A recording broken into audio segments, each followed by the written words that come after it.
Hello, everyone. Thank you for joining. This is Munib from the DCED.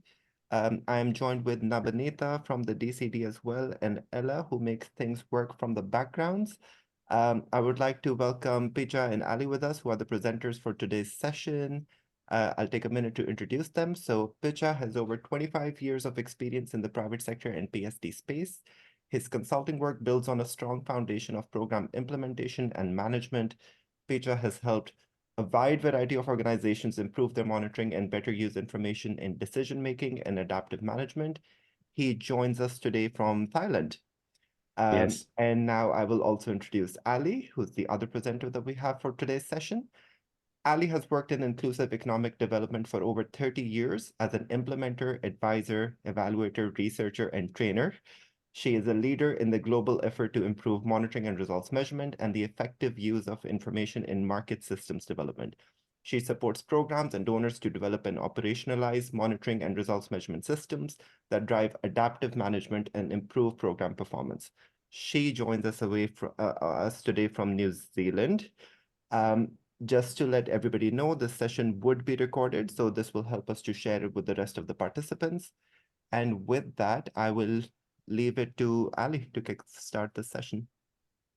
Great. Just another point, I would say please use the chat box to continue introducing yourself and to respond to any questions that would be shared during the webinar.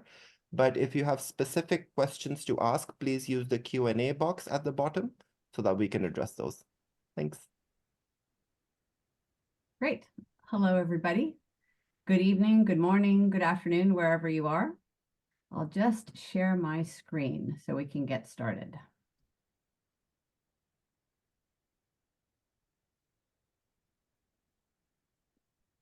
Okay.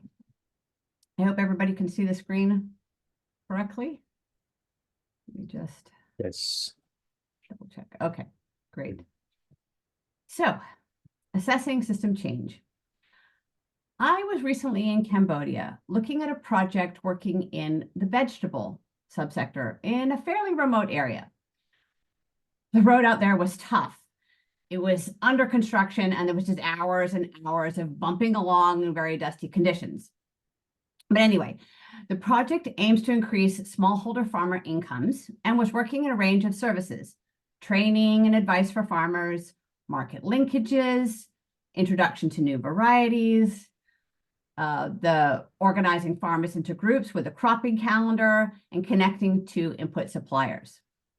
So, what do you think was having the biggest impact on smallholder farmer incomes?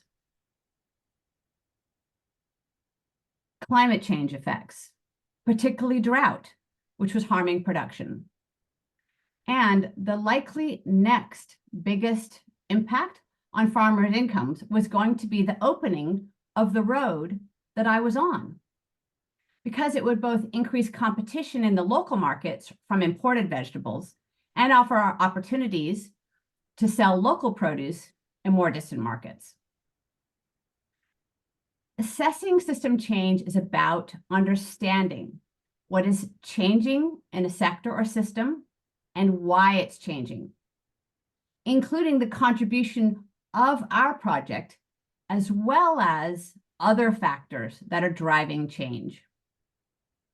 From what we've seen, the projects that are making headway in assessing system change and using that information to improve are doing it regularly as part of their regular monitoring and review cycles.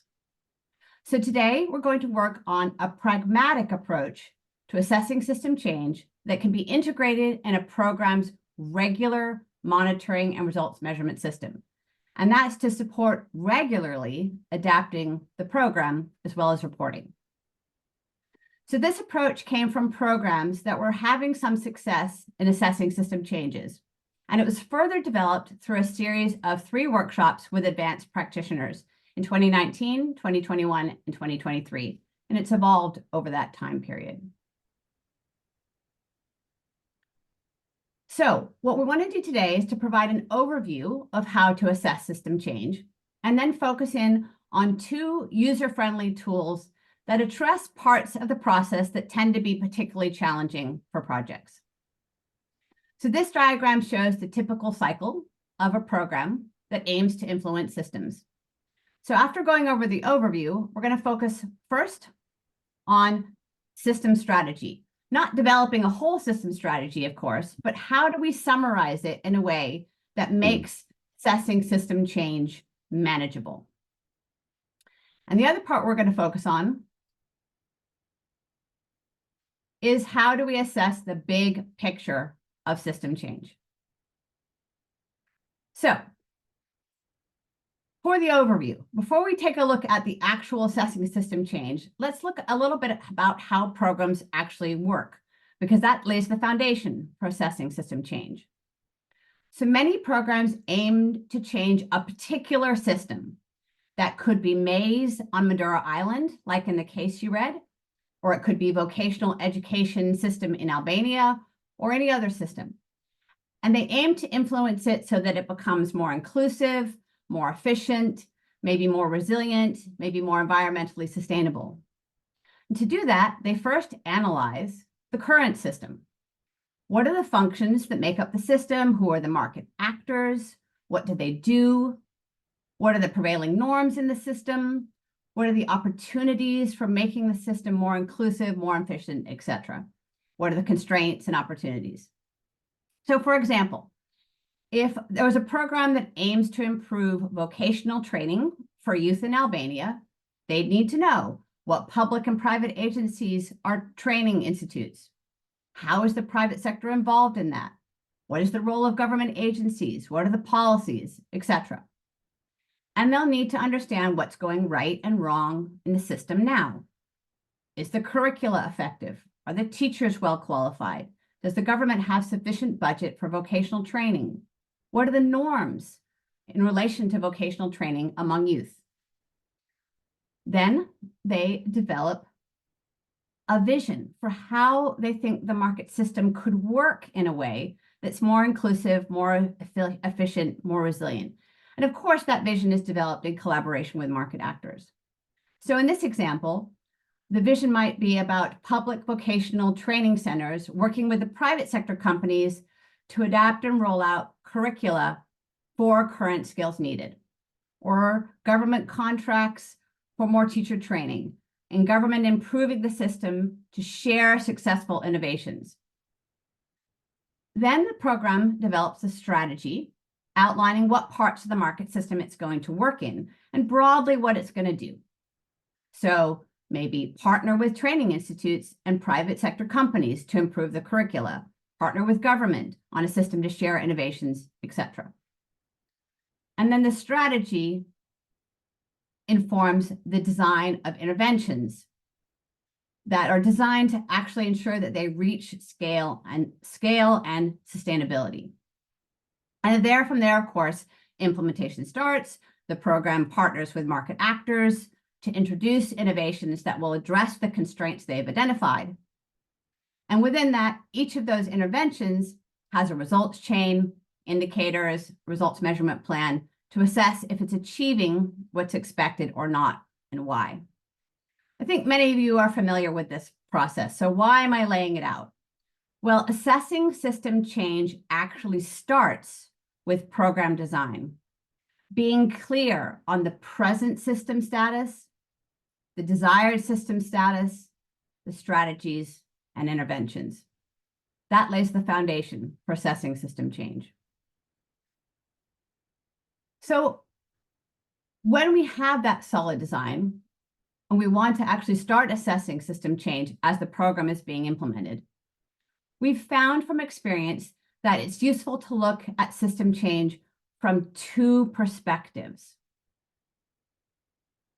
The intervention lens is the detailed perspective. It helps us understand what changes our interventions are helping to catalyze. The helicopter lens is the wide, top-down perspective. It helps us to understand the big picture of what's happening in the system and what's driving changes. That includes how our interventions are contributing to those changes, as well as other factors. So let's have a closer look at each of these lenses. In addition to each intervention in a program involving and benefiting a certain number of people in the target group, a program typically expects each intervention to contribute to system change. We can take the perspective of starting with the intervention and following the changes from the intervention activities through changes in the market system to see if and why the intervention might be contributing to some aspects of system change. So, for example, many programs expect crowding in. That means other businesses or agencies copy an innovation or business model that the program and a partner market actor have introduced. For example, let's take a program in housing. It might work with material suppliers to offer more weather-resistant roofing to low-income consumers. Crowding in this case would be other roofing suppliers that the program didn't partner with, offering more weather-resistant materials to low-income consumers as well. Some programs expect other target group members will copy the behavior changes of those that have interacted directly with a partner market actor. So in the housing example, the materials companies might also provide some information to low-income consumers on how to build their houses to be stronger. Copying in this case would be other households copying those practices, even if they didn't purchase the better materials. Some programs use what's called the AAER, or Adopt, Adapt, Expand, Respond matrix, to help understand the system change from an individual intervention. And this adds the element of response, which means different kinds of market actors react to an innovation with supporting or complementary products and services. So in the housing project example, a response might be a microfinance institute starting a housing loan product to finance better materials for houses. So we call this type of assessment where we're starting with an intervention and it's being adopted by our market actor partners, and then something else is happening with other market actors. We call this type of assessment the intervention lens because it starts with the program activities and looks for the series of changes that those activities catalyze among those not directly reached by program partners. What we're seeing is that many programs are already doing this pretty well, and that's why we're not focusing on this today. So, is that enough? Is it enough to just look at system change using that intervention lens? To explore that, let's have a bit of fun. We're going to watch a very quick video. So let me share that with you now. The monkey business illusion. Count how many times the players wearing white pass the ball. Can everybody see it?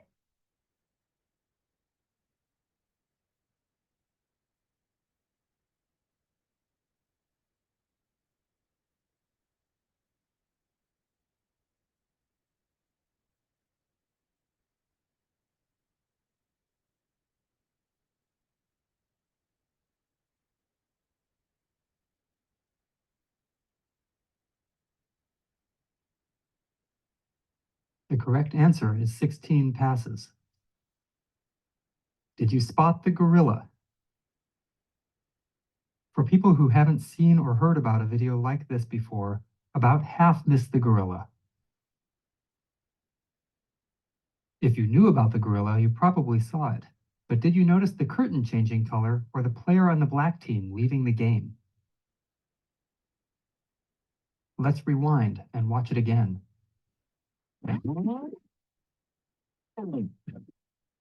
Here comes the gorilla, and there goes a player, and the curtain is changing from red to gold.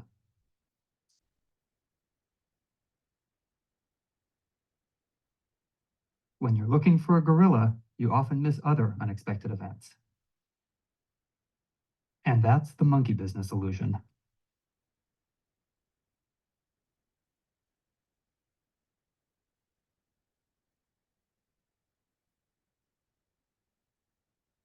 So, did you see the gorilla? Did you see the player leave? Did you see the backdrop change color? So what can we learn about assessing system change from this video? Put your answers in the chat.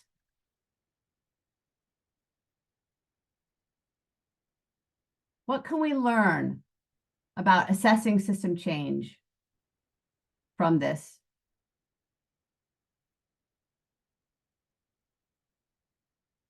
Okay. Hmm.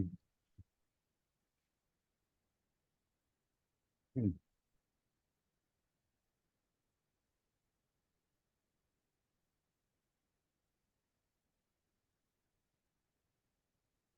Hmm. Okay, Phitcha, what are our key answers coming through? Yeah, when we focus on one thing, we can miss other important events. Okay. There's always things you overlook. So if you're focused on one thing, we miss everything else. Basically, this is key message. Yeah, so our key message is that we need to do more than just look from our interventions through the changes that they make. The intervention lens isn't enough, because if you do just the intervention lens, you might not see the monkey, or if you see the monkey, you might not see the backdrop change color or the player leaving the game. Mm. So this represents the interaction of different changes and other factors in the system with a strong influence of it. Because you're tracing progress from your intervention, you don't notice these other things.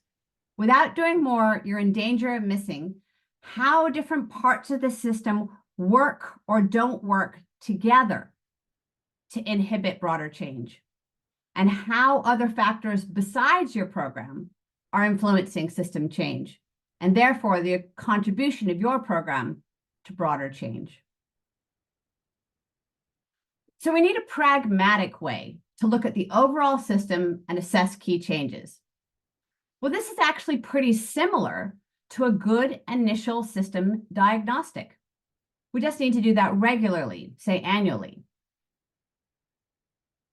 This helps us understand what is happening in a system, why it's happening, and how it's happening in relation to present system status, current, and progress towards our desired system status.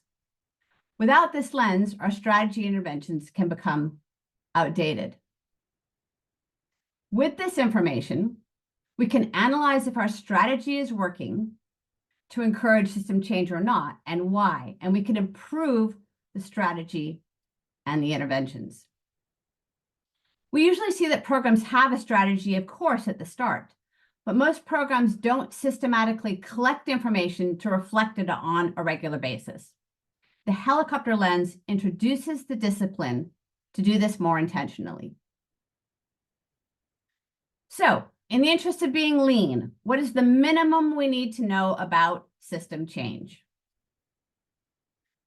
Interventions in a program should introduce something new or different to the system that makes a positive impact.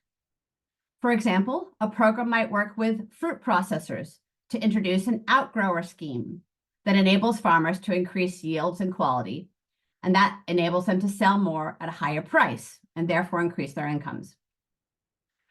The strategy overall should also fill gaps in the system with innovations that together make the system work better. For example, the same program might also introduce better links between processors and farmers, as well as better export services for processors, and maybe needed missing services like lab services, which all together make the system grow inclusively. For system change, of course, we need to know the scale of change, how many farmers, how many processors, etc., within the boundaries of the system we've set. We also need to know the sustainability of improvements. For example, is the outgrower scheme going to last? At a minimum, that means looking at the incentives for different market actors to keep doing it, farmers, processors, input suppliers, etc. But it also means looking at whether improvements are supporting each other. For example, whether improvements in exporting or agricultural insurance are supporting more productive links between processors and farmers. We also want to know whether the elements of an improvement that made it innovative and impactful are going to last. For example, if a key part of the outgrower scheme that made it impactful for smallholder farmers is how the processors provided information, advice, and inputs to the smallholder farmers, then we want to know if that aspect is continuing as more market actors adopt this innovation. If they just start contracting farmers without providing them with this kind of support, then we've lost the part of the innovation that made it impactful. So we need to measure that as well as part of system change. This is just a minimum. Of course, in your program, you're likely to want to assess other aspects of system change like resilience or gender equality, but we want to just make sure we've got the minimum of what we need to know. So here are the steps to actually assess system change. First, we clearly define the system boundary, so we know what system we're trying to influence. Who is the program trying to reach or benefit? What's the geographical area that the system that is bounded by the system? And of course, what sector or system are we focusing on? maize, vocational training, etc. We develop the system strategy based on the market assessment and intervention plans. Once implementation is happening, we use the helicopter lens to identify those key broad system changes and explore why they're happening, and the intervention lens to track likely results from our individual interventions. Then we analyze the findings of those together and use that analysis to revise the strategy and the interventions and to report. So I realize that was a bit of a gallop through our overview, but what we want to do is to move to the tools now, and then we'll have time for more questions after each tool, and then again on the whole process at the end of our session today. So the first tool we're going to look at is the sector strategy table. Why do we need to make this? Well, what we've seen is that sector strategies tend to be long and detailed. Now that's really useful, but it's also important to have a sector strategy in an easy to use format. The strategy table summarizes the sector strategy in a format that's easy to reread and easy to update as the program goes along. The sector strategy table also stimulates thinking on what we need to know to assess the progress of system change, and it outlines indicators to assess progress. So this together provides the foundation for assessing system change. So to get into this in a bit more detail and give you a chance to practice it, let me turn it over to Phitcha. Okay, let me share the screen first. Okay. You see my screen? Okay. Basically, the strategy table is the first tool that you should develop, okay? Because it's a simple format, and you can help you structure and summarize your strategy and vision. And it will be the foundation when you try to think about how to assess a system change. Okay, this is the strategy table format. Okay, the first step is basically you have to summarize your plan. Okay, what is your strategy? What is plan of implementation? You can summarize in this box. The next step is to think about what do we need to know in order to assess the system change. Okay, so you have to have a list of key questions. Okay? The next step is you turn the list of key questions, okay, into indicator. It can be quantitative and qualitative.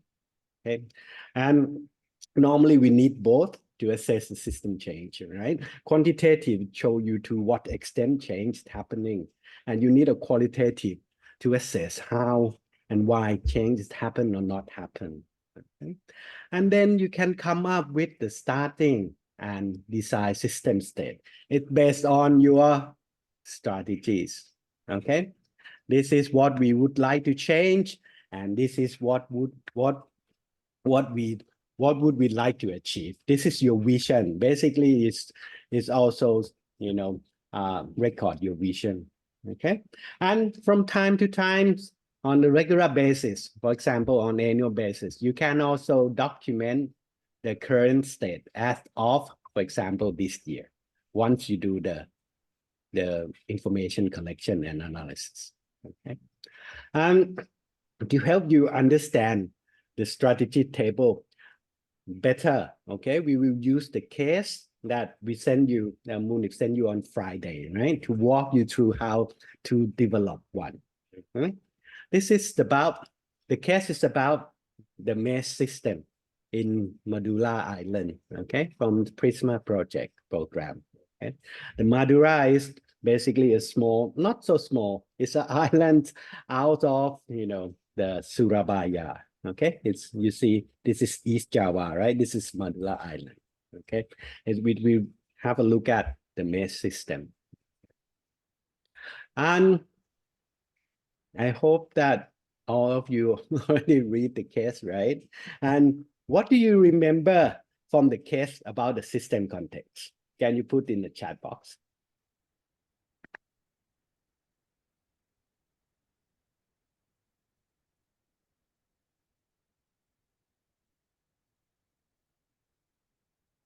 Can anybody remember anything about the case itself? The context?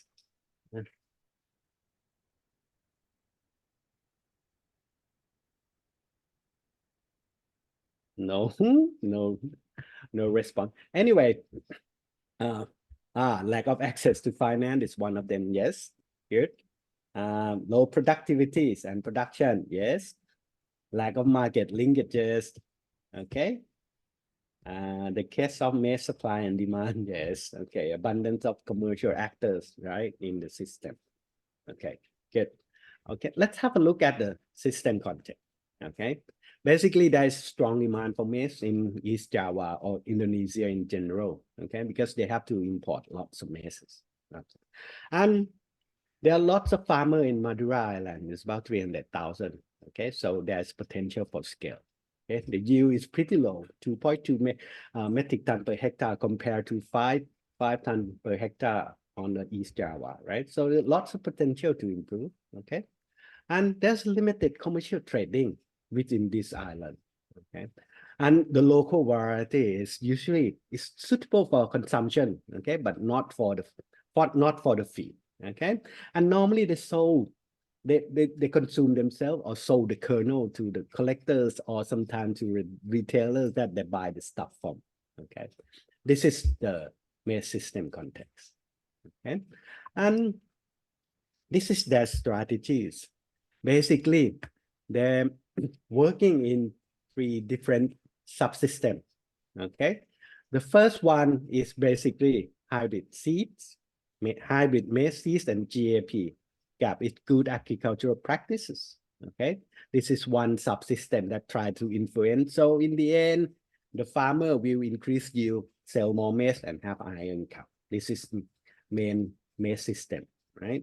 The second subsystem that we would like to have a look at is off-taking and post-harvest handling, okay? Because there's no limited opportunity in the Madura itself, but lots of opportunity on the mainland, okay? So basically, they try to influence the off-taking company to buy it from Madura Island and ship it to the mainland. And also they try to influencing the farmer to apply the good post-harvest practice so they can sell more and with a higher price, okay, to the mainland buyer. The last one is basically access to finance, okay? So the farmer can invest in their production, okay? As a result, they expect the farmer to earn higher income, right? And farmer will shift toward more commercial maize farming. Okay, they're doing only for subsistence, but their vision is, part of it for subsistence farming and part of it for commercial maize farming. Okay, this is their strategies. So when you think about developing the strategy table, right? So you need to have one table for the main maize system.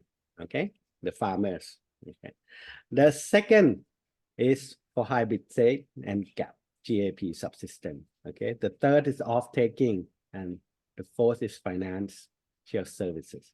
Basically, one strategy table per main system and subsystem. Okay. And now let's have a look at expected change. This is from their strategies, and this is their vision. Okay, once they intervene in that 3 different subsystems, right? This is what they expected to have to change. Okay, first, they would like to see more private company crowding into Madura, and buying. Okay, more commercial transactions happen, and the private company is supposed to focus on both male and female. Okay, and for their commercial incentive as well. Commercial business model that including both male and female. Okay, the second point is higher maize yield and production. Okay, the third one is once they produce more, they can sell more to mainland and with a higher price. Okay, once they improve the quality by implementing the post-harvest handling practices. Okay, and the last one is shifting from only subsistence farming to also the commercial farming. Okay, this is their vision. This is what they expected after their influence in the 3 subsystems. Okay, this is expected change they would like to see. Okay, now we have the information. Okay, we can now develop the strategy table. But for this example, okay, we have limited time, so we're only going to do the strategy table for the main maize system. Okay. The first thing you need to know is think about this is maize main system, right? With the maize farmer. And what do we need to know to assess the change in the main maize system, the maize main system? Okay. We already know what they expected, okay, to achieve, right? So now we have to think about the question that we need to ask. Okay. For example, in the vision, they would like to see, okay, more maize has been produced and higher productivity, higher yield. Okay, so the first 2 questions is simple. How much hybrid maize seed? How much hybrid maize is being produced in Manula? Metric ton per annum. Okay, and is maize productivity increasing? If so, how? Okay, this is the first 2 questions. From their strategies and vision, and we can formulate. Okay, there are a lot more. Okay, and from the case information, okay, and their expected change, what do you think? What else do we need to know? Can you suggest some relevant questions? Okay, and put in the chat box. Okay. What else? What are the questions that we need to ask in order to assess the change in the system related to their strategies and vision?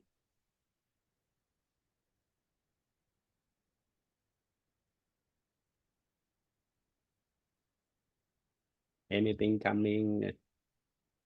Demand side? On demand side, can you formulate that into a question? Questions? What would the question look like? How many private sector? Okay. What is the quality of the maize? Yes, correct. What is the current status? Oh.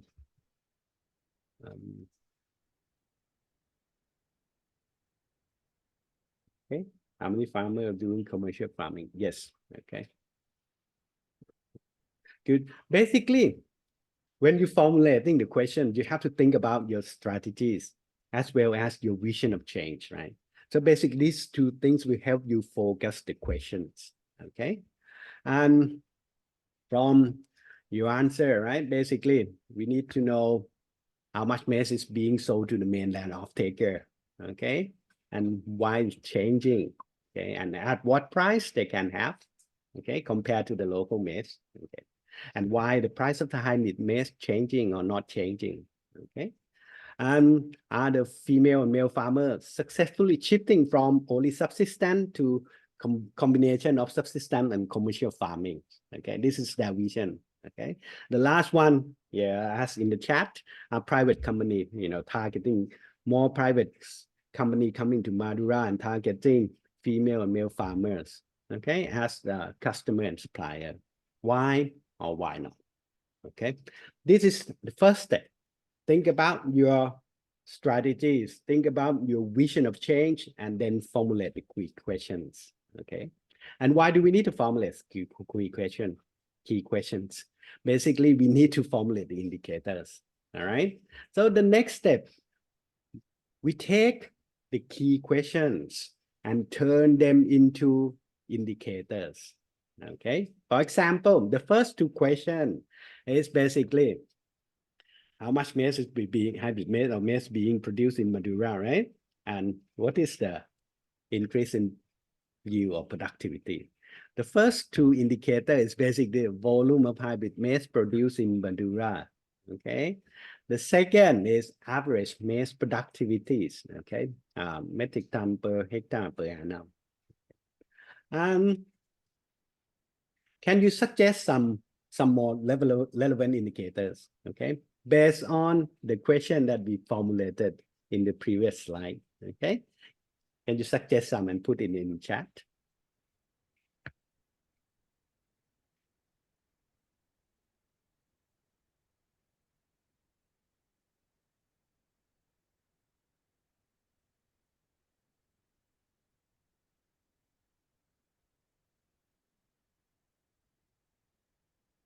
Yes, self-consume and versus commercialization. Yes, this is one of the things we would like to see, right? Some qualitative indicator would be good, yes.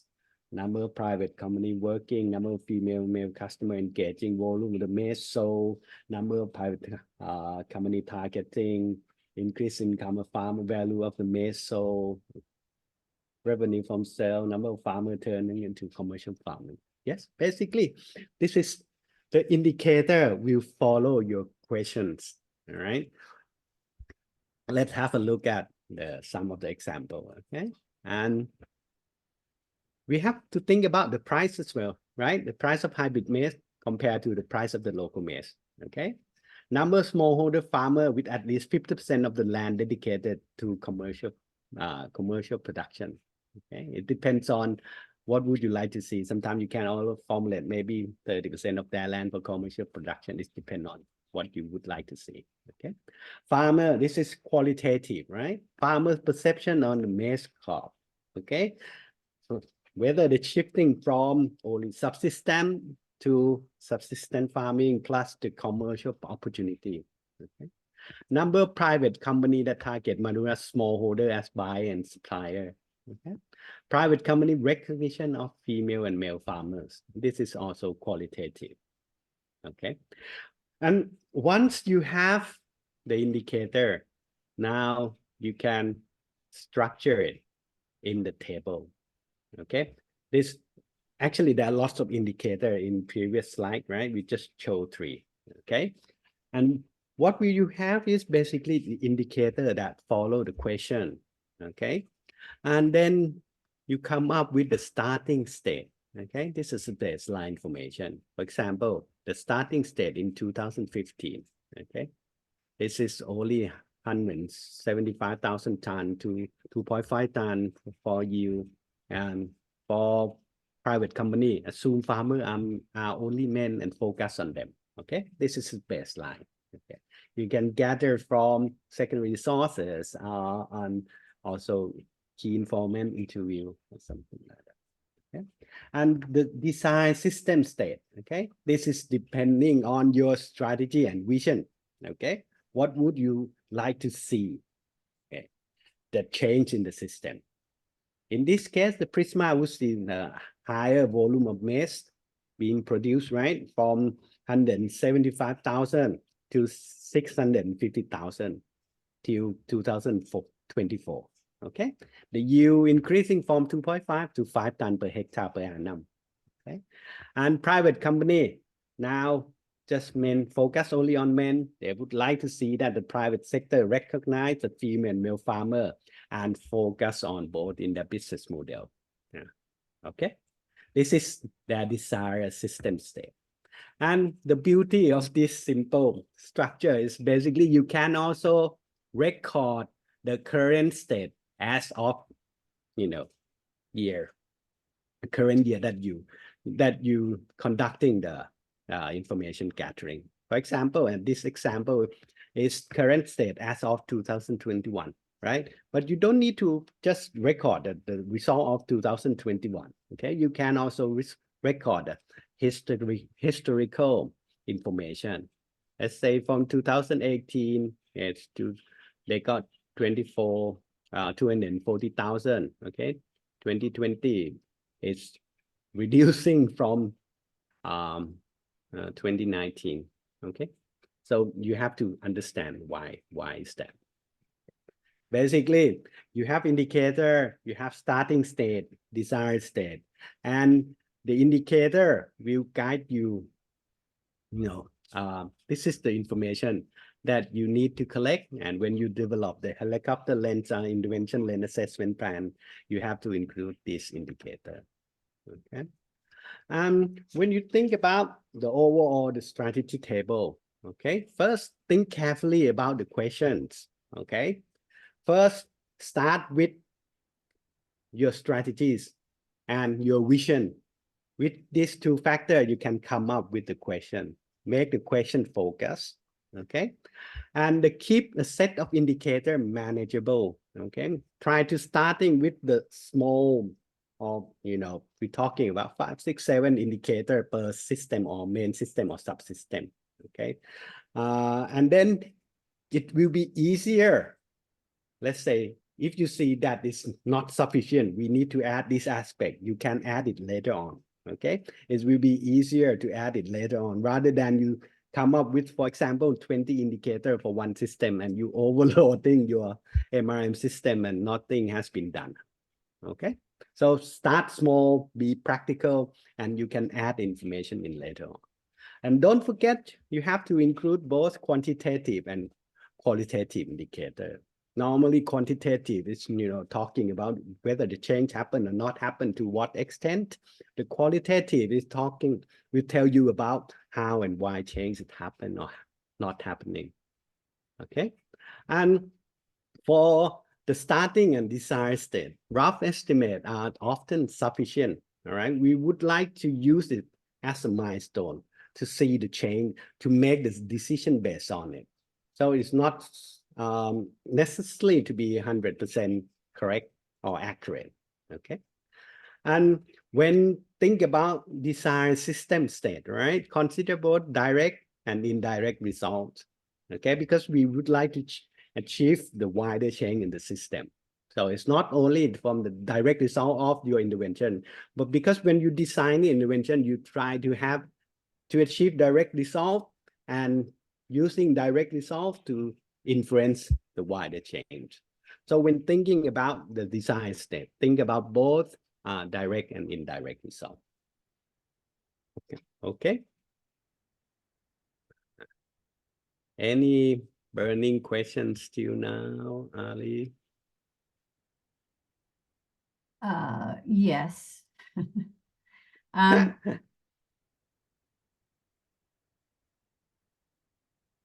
going to pick and choose a bit because there's lots of great questions. We've had a number of questions on design, which we're not going to talk about. On design, program design, which we're not going to talk about today. But I think there was a question about like quantitative versus qualitative indicators. Like the concern is that quantitative indicators are easier to measure. So what do we deal with qualitative indicators? But because the quantitative will tell you to what extent changes happen, right? But you need to understand how and why changes happen. And you can do the use the qualitative indicator doing the qualitative research, okay, and the gathering information. So basically, it should be good enough. The information should, the accuracy should be good enough for you to making decision based upon information that you get. Okay, so it's better to be approximately right than precisely wrong. Okay, when you think about design systems, then right, don't need to be 100% accurate. We'll get into this more later, but I think I'm going to voice it now because there seems to be a lot of concern about it. The question is around how do we attribute the indirect results or a system change more broadly to a program? And I think there's a number of people asking that in a quantitative sense. So do you want to start off on that one, Phitcha, and then I'll follow up? Yes, and for the direct result, sure, we can, have some way to, attribute our impact on the direct, attribute our intervention to the direct impact. But for the broader change, I think the consensus now is we should look at the contribution of our intervention to the wider change rather than, try to attribute the certain portion of the bigger change on the wider change to our direct intervention. Basically, you have to look at, this is the change, let's say, from maize moving from 300,000 to 700,000 metric tons.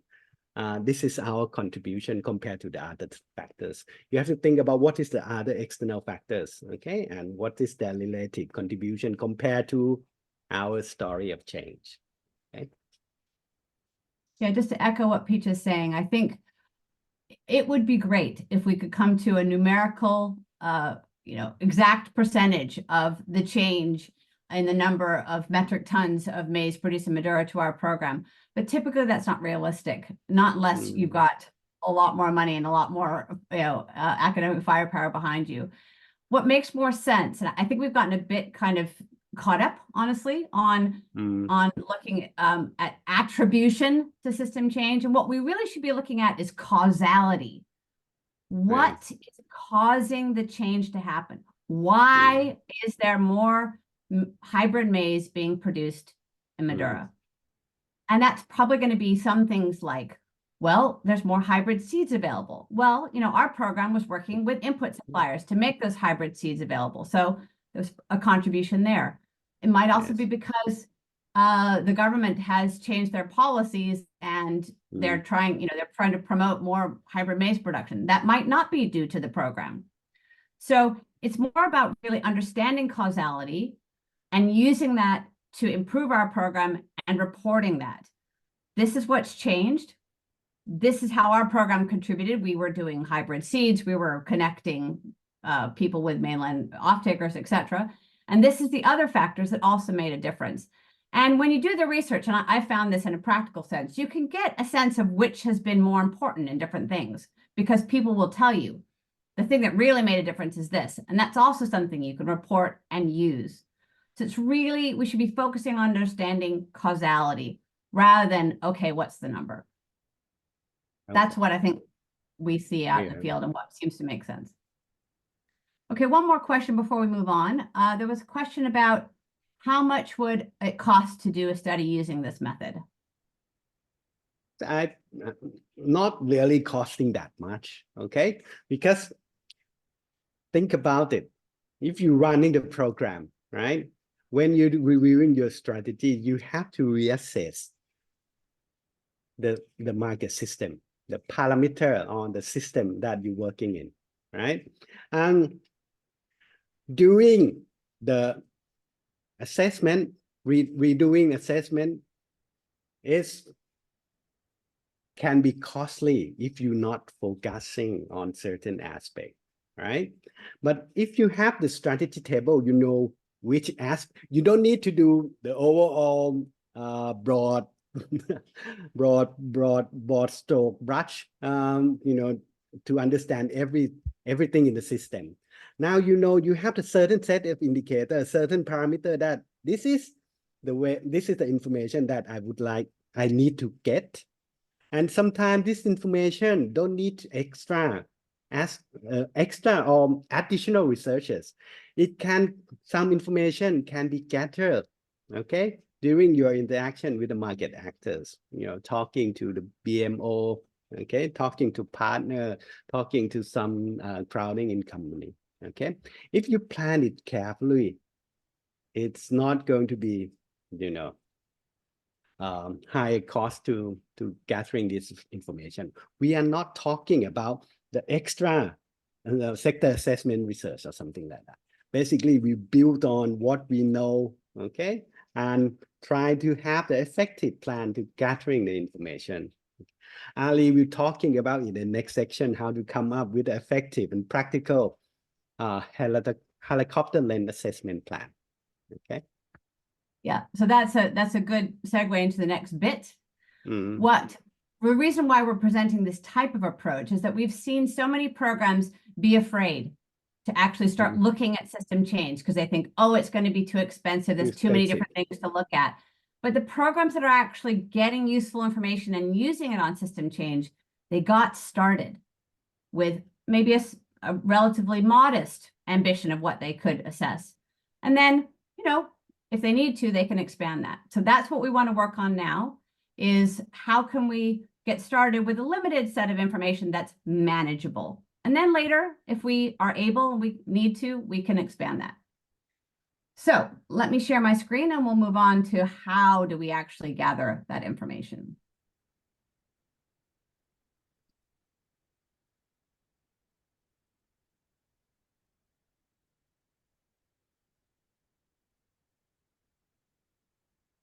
Okay. Everybody can see it? Okay. So the next tool that we want to look at is a helicopter lens assessment plan. How do we get that big picture information? But first, let's talk about why do we need to have a helicopter lens assessment plan? Well, what we found is that programs will often forget in the middle of a program to get the big picture information. The teams are focused on interventions. There's a lot going on, and it's easy to forget to take that wider point of view. So the helicopter lens assessment plan assures that you don't forget to get that big picture information, and it outlines a systematic and manageable way to get that information. It's made also in a format that can be integrated with other results measurement plans, as Phitcha was saying, so that teams can gather the information on direct results and information using an intervention lens and information using a helicopter lens at the same time from the same market actors. And that makes it much more manageable and less costly, less resource intensive.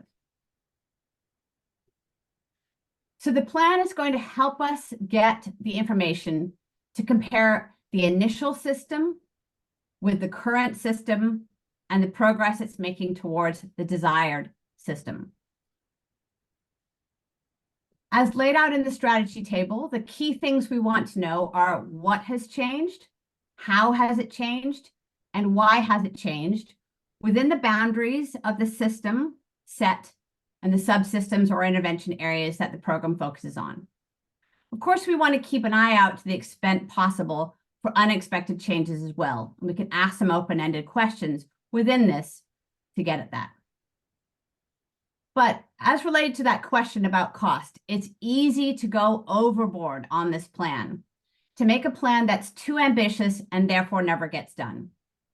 So to avoid that, we want a plan that gets just enough information to help us understand the big picture of change. We want to get an understanding of progress to adapt our program, not necessarily precise figures. And we need to get that information regularly, say annually, to adapt our program, not getting it just at the end line, or even not just at the midterm and the end line, but more regularly. So 2 tips as we get started. When you're trying to get a big picture, when you're using the helicopter lens, forget about the program interventions for the time being. It's not about attribution. It's about what is changing, why is it changing in the whole system we're targeting. And the second suggestion is keep it lean and doable. as Phitcha said, you can always add more information later, but just enough to get started. Okay, so how can we actually lay out a plan to gather this information in a manageable way? This is what a helicopter lens assessment plan can look like. So we've got the system, Maze system, the key questions that you just worked on with Phitcha. So these are the key questions from your strategy table that are going to help us think about what we need to know in order to assess system change. And then we've got the indicators that you also worked on with Phitcha. What are key indicators to help us answer these questions to know how system change is moving along or not moving along? Then we've got a format that we can easily integrate with the rest of our monitoring system. It's going to look very familiar to many of you. Indicators, definition of those, source, how, when, how often, who, in a simple table format. 5 steps.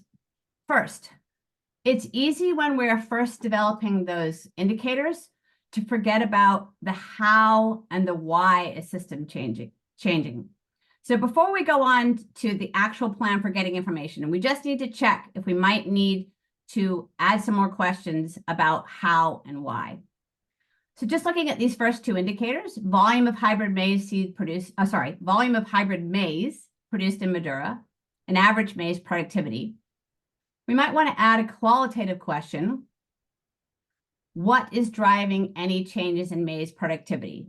That's going to help us really analyze the contribution of our program and the other factors that are influencing maize productivity. Then we can go on to sources. Well, for this, we want somebody with an overview of how maize production is changing. Well, district agricultural offices actually in Indonesia have a pretty good overview. And there's 4 of them only in Madura. So we could have an agreement with them to get that information. We also want to talk to collectors in Madura because they interact with lots of farmers and are going to have that overview.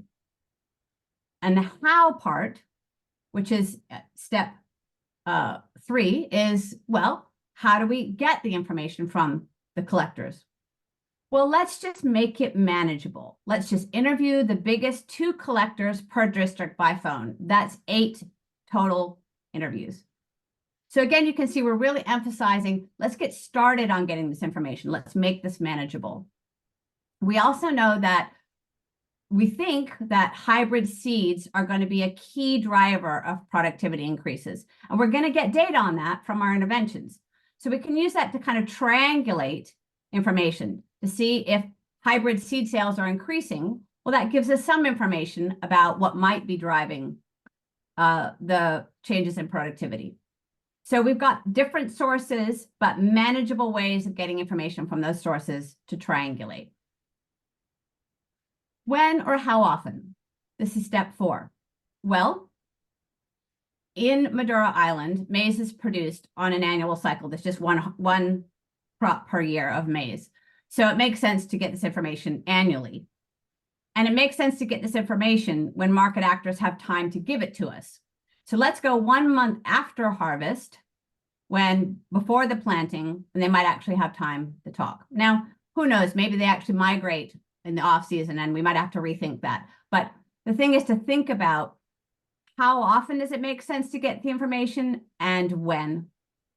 And it also needs to be jived with when you need the information. So that's why we keep talking about annually, because that's typically how often a program kind of reviews their strategy and thinks about the next year. And then step 5 is who in our program will get the information. Well, you can see in this example that the sources of information are the types of market actors that our implementing team will be interacting with anyway. Collectors, agricultural offices.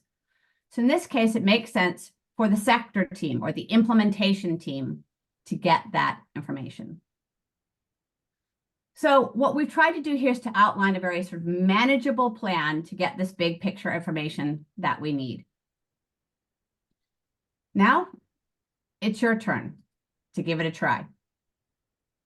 So let's look at a couple of other indicators and fill out our helicopter lens assessment plan. Two more indicators that you outlined with Phitcha were the number of private companies that target Madura smallholder farmers and private companies' recognition of female and male farmers. So one quantitative question and one qualitative question, qualitative indicator, excuse me. Is there any other qualitative question we might want to ask about this indicators to make sure we're really understanding? Put your answers in the chat. Is there a qualitative question related to how and why that we might want to ask related to these indicators?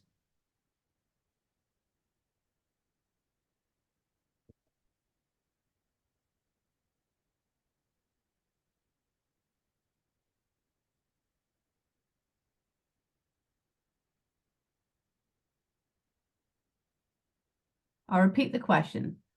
Is there a qualitative question we would want to understand related to how and why and the private sector and their behaviors?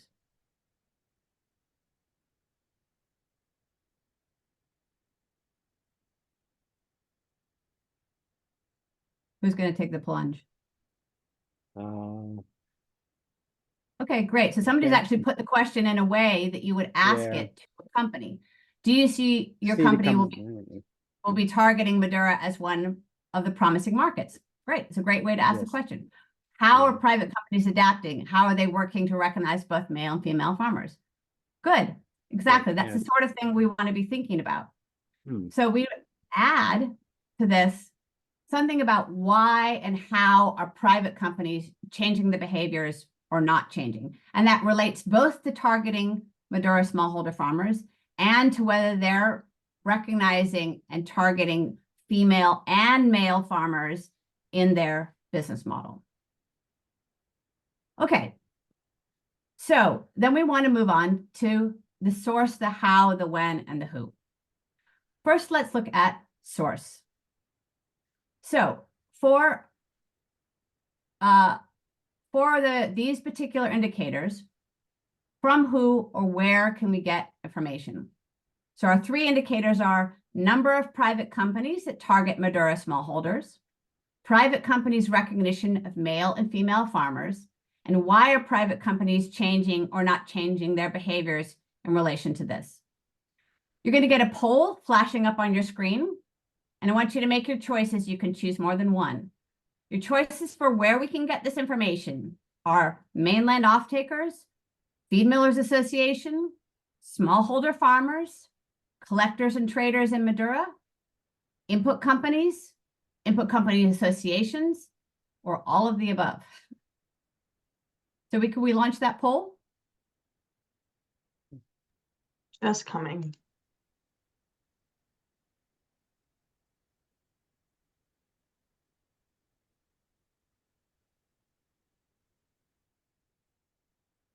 So there's your poll.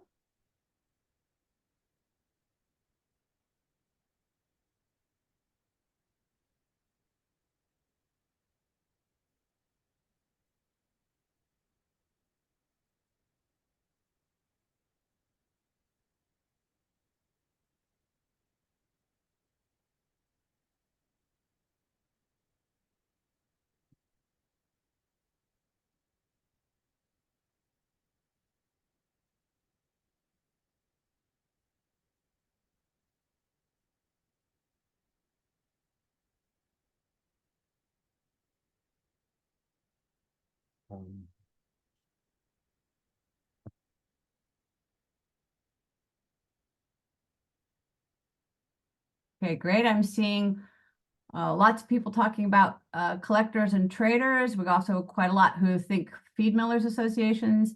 What do you think, you who haven't answered yet? Give it another 30 seconds or so.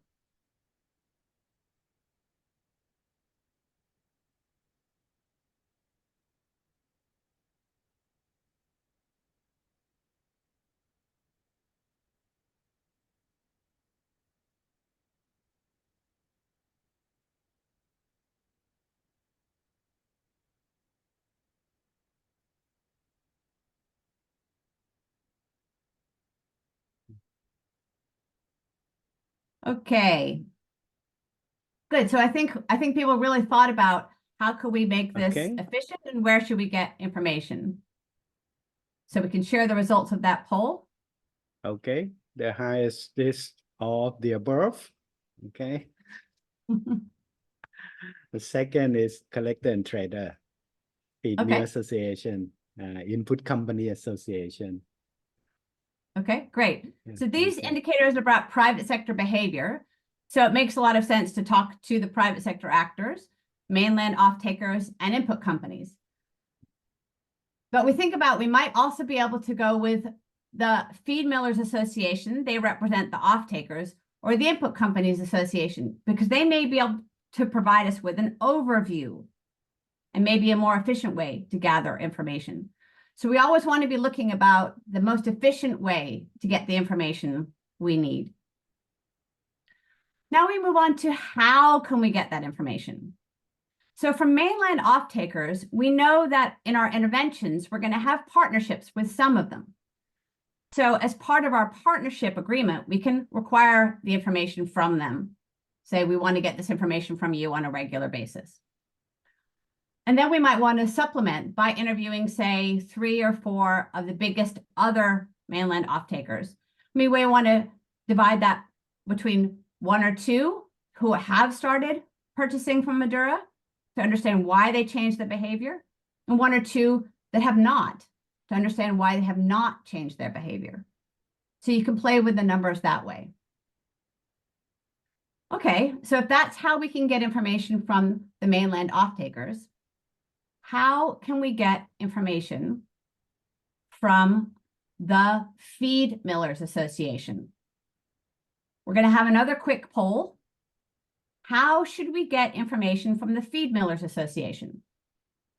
Your choices are conduct an online survey of all members, interview the president in person, go to their annual event and interview a few members there, interview a few members by phone, or all of the above. This isn't how we could get it. This is how we should get it. Think about how can we make this as efficient as possible.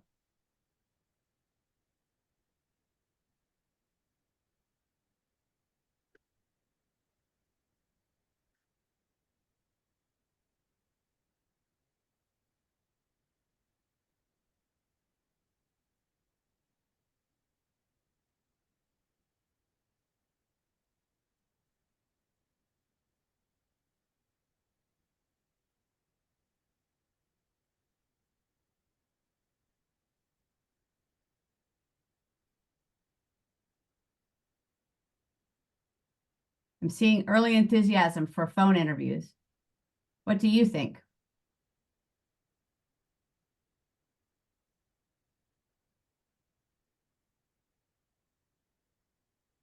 Okay, good. We can end that poll and share the results. Okay, the highest one is in phone interview, 3 or 4 members. Okay, another one is conducting online survey for all members, interview with the president in person. Okay, good. Now there's no right or wrong answer to this, but we do want to think about how to make this manageable. So I think phone is a good option because that's something that's doable. Conducting a survey of all members, it depends on how easy that is, but that could end up being a really big exercise and might not be worth it for this information. There might be better ways we can get it. So perhaps we think about that annual event. That actually provides an opportunity, and we might need to be at that annual event anyway, because it's a big part of our program of what the Feed Millers are doing. So that's an opportunity maybe to interview some officers or members in that event. But the president's probably going to be busy, so we might want to interview the president by phone. Again, there's no right or wrong answer. It's just thinking about how to make this manageable. And what we're seeing in this is that it's better to have smaller sample sizes from several sources rather than one big survey from one source. So we move on to the next step of how and when. It's pretty obvious in this case that we want to go with the same sort of timing as for the other indicators. So annually, 1 month after harvest, or of course, if there's an annual event, then we have to go with when the annual event is. So again, that's being efficient and thinking about how we can get this done in a manageable way. And last, who should gather this information? So this is the last poll. Who should gather this information in the program? The implementation staff, the results measurement staff, or an external consultant?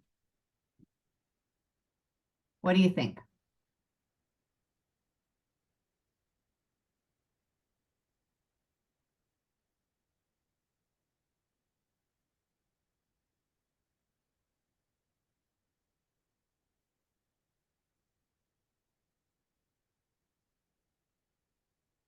We have answers coming thick and fast. We'll just give you another few seconds to answer. Jump in quick.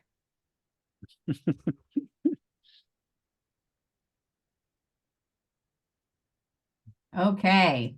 Okay. So I'm very pleased to see that most people said either the implementation staff or the results measurement staff. Less people said external consultants. Now, why am I pleased to hear that? Because we want this type of assessment to happen regularly. And if it's done by external consultants, it can tend to not happen as regularly because of cost or the difficulty of getting an external consultant, etc. In addition, when the program staff themselves gather the information, they'll have a greater appreciation for how the system is working and changing, and that will help them use the information to adapt. So there's no wrong answer. It depends on how the program is structured, but as much as possible, we want to keep these assessments in-house, and where it's market actors that the implementation staff are talking to anyway, then it's often easy for them to get that information, and that's a cost-effective way to do it. So let's just summarize a few of the tips that we've been hearing. Use sources that you will gather other information from to keep it manageable. Make the plan efficient. So gathering lots of information at the same time from the same market actors. Get information from market actors who interact with many others. Traders, associations tend to give a better overview of sectors than other market players. Triangulate information from several sources using small sample sizes rather than one big survey from one source. Be creative. Online, phone calls, social media, at events. That creativity in developing the plan will save you time and money. And finally, plan timely information collection. That means according to the business cycle of the sector you're in, when market actors are available, but also when you need the information to feed into your planning cycle. You can kind of see how you can work that together. But our big message here is to keep it lean and doable to start with. Start getting some big picture information using a simple plan. And then if you need to and you can get that more later. But even a limited amount of information on the big picture will really help you improve and adapt your program. Any questions on the helicopter lens assessment? There's some already there. Phitcha, do you want to pick out some ones? That's just the old one from. Okay. So any the new previous questions? session. Any new questions on the helicopter lens assessment?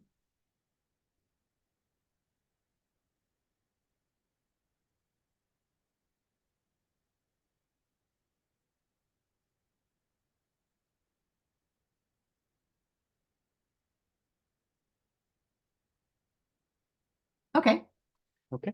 Let's If not, go ahead on to a bit of a conclusion. You'll have another chance. So if you're thinking a question, you haven't typed it yet, keep it. We'll have another opportunity in a couple minutes to ask more questions. okay.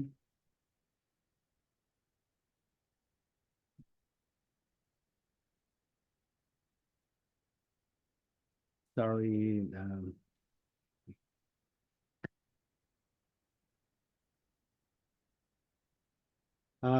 Give me a minute, right? I have to open the PowerPoint first.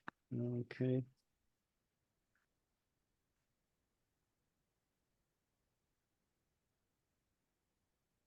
Share. Okay.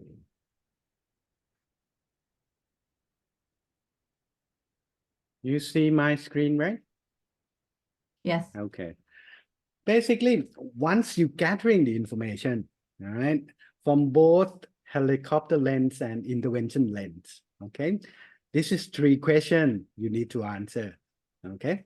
Basically, looking at the system element or the indicator listed in the strategy table, okay, to what extent change happened, okay, this is the first question, okay. The second is how has it changed? For example, the GAP, how the farmer implemented GAP, how the private sector is shifting from just focus on men now focus on both male and female. Okay. And the last one, why has it changed? Okay. If it changed, right? What the key driving factor and program contribution? And more importantly, if it's not changed as we expected, why not? What is the reason? Okay. Basically, you have to analyze the finding, okay, and use it in the strategy review. Okay. Why we bother doing this? Okay, because we need information to reviewing our strategies, right? And when you're reviewing the strategies, okay, this is a key questions, okay, that you have to answer. The first is what is working in the strategies and why it's working. It is working well. And what is not working in our strategy, which area, which intervention area or which subsystem, okay? And why not, okay? And which external factor are affecting the sector and how, okay? You have to understand it. And key decision point is basically, how should we adjust our strategies, okay? So if you have a look at this picture again, so it's the continuous process, right? We are human being. The system is complex. We will not be able to come up with the perfect strategies, okay, from the start. The only practical way to work in the complex system is basically start, have good enough analysis, good enough information, possible zero of change or just strategies, and try it out. And then you learn what is work, what is not work, why is not work. And then you adjust your system strategies and try the second iteration, okay, until you achieve your desired system state. Okay, this is the complete picture. You need this information similarly to intervention review, intervention management. You need this information in order to implement adaptive management, right, at the intervention level. Similarly, you need the wider information, the information on the wider system change in order to be able to implement adaptive management at the strategy level. Okay, so basically, it's an iterative process. Okay. And now you have a chance to have a questions again, okay, for the whole session, if there's still some questions. While everybody is thinking about their questions and putting them in the Q&A, I did want to address one question that came up earlier. The question was, if I can get this, is there a framework similar to AAER that can be applicable for the helicopter lens? So what we're seeing in our field is that there are lots of frameworks about system change and what actually makes up a healthy system. Some of them are broader, some of them focus on a specific aspect like resilience, etc. So there's lots out there and it's worth looking at them, and they are, they're helpful input.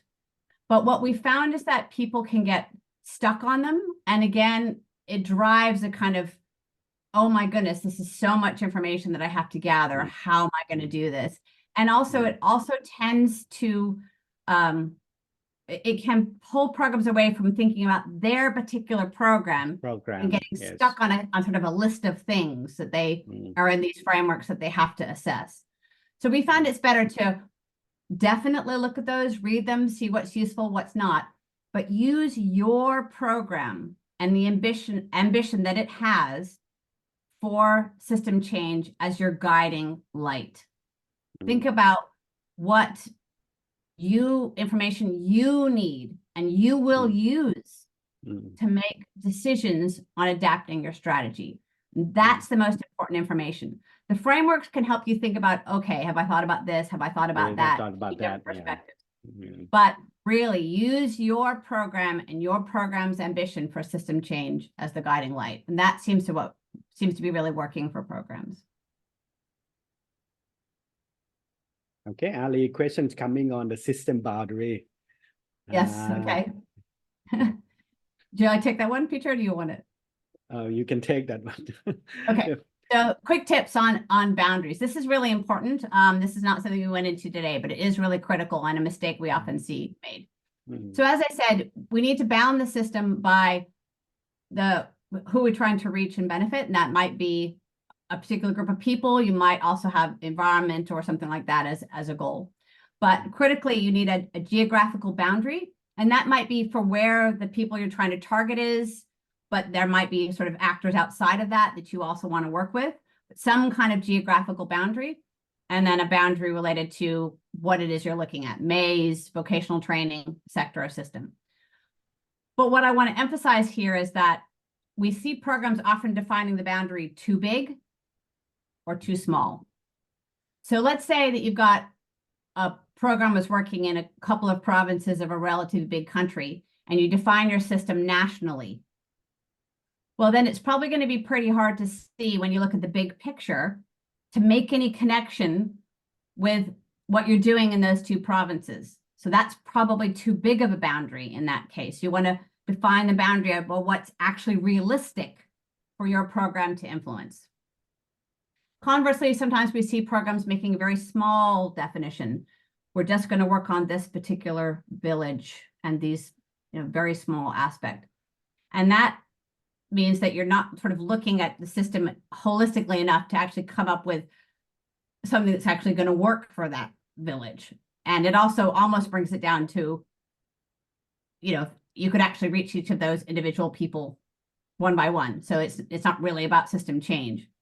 So there's about what do we need to have in the boundaries, but there's also really thinking about what's the appropriate boundary, what's realistic to influence, but also ambitious, so that's actually representing a change that you're influencing rather than just going one by one. Does that help, I hope?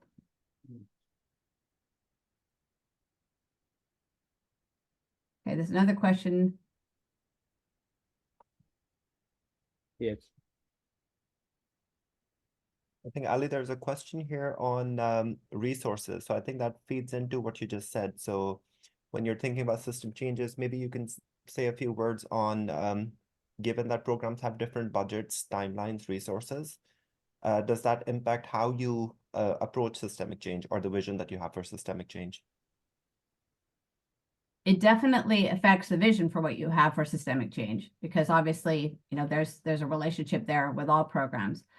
But I think it's important to reiterate, if you have system change ambitions, if you are intending to influence a system, then you should be assessing it, no matter what your budget is. Mm-hmm.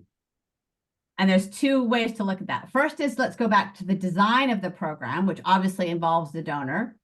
We want to be encouraging donors that if they are putting out RFPs for programs with system ambitions, that there should be enough budget to assess that. But I don't want to give programs an excuse either. Even with the smallest of budgets, you can get some information on the big picture of change, and you can also get some information on the intervention lens, or the indirect results of your interventions. And you can do that by thinking cleverly about how to integrate assessment of system change with your other results measurement and with the normal field visits and interactions you have with market actors. So whatever your budget, it's possible to do something.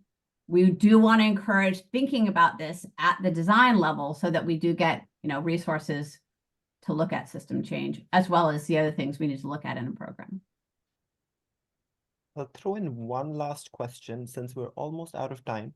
I see a few Yes. questions about, even when thinking about systems change, I see questions around, I think, which are more related to attribution, because systems are interconnected. So there's a question which keeps coming up about how much of the change that we see, even at a system level, is attributable to our intervention or our program or our work, because they cannot be completely isolated, right? So I Yes, think yes.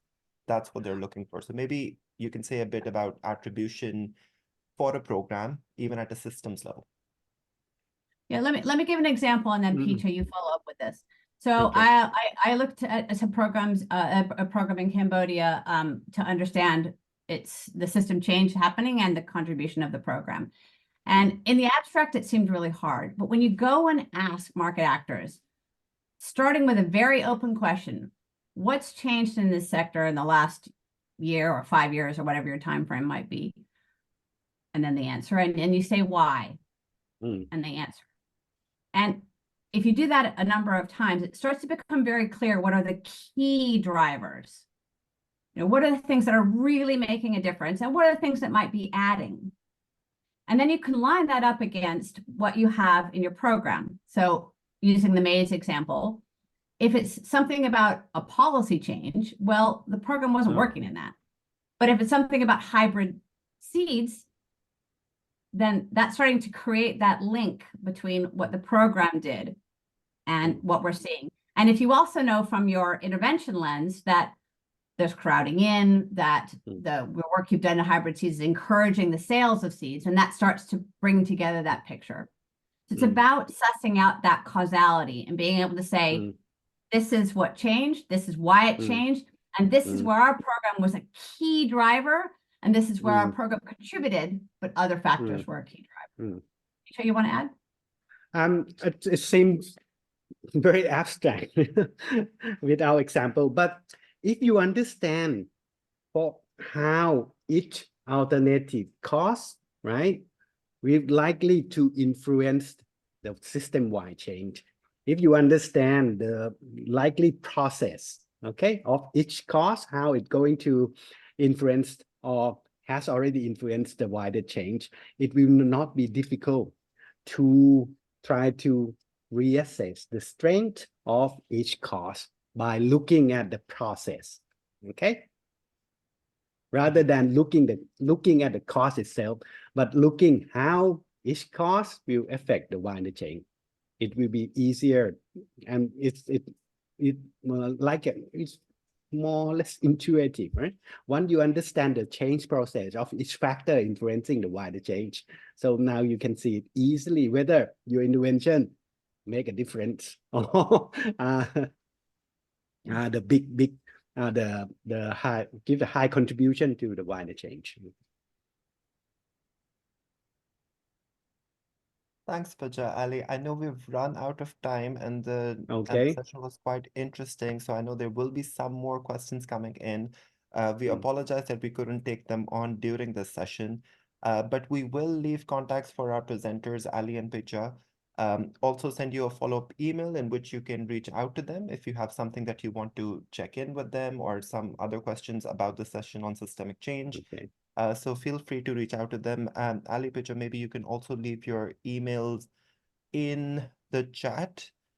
And yeah, and Ali, you can talk through this one as well. Yeah, and it would be great if we could show you a list of a couple of the resources coming out soon for more information. There's upcoming new publication, right? It's a product, as a result of the advanced workshop we conducted.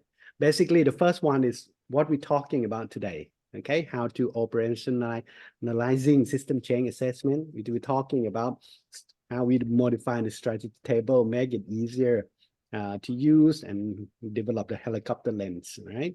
And the second one is basically about how to conducting sector strategy review meetings. Okay, how to use information and in the strategy review.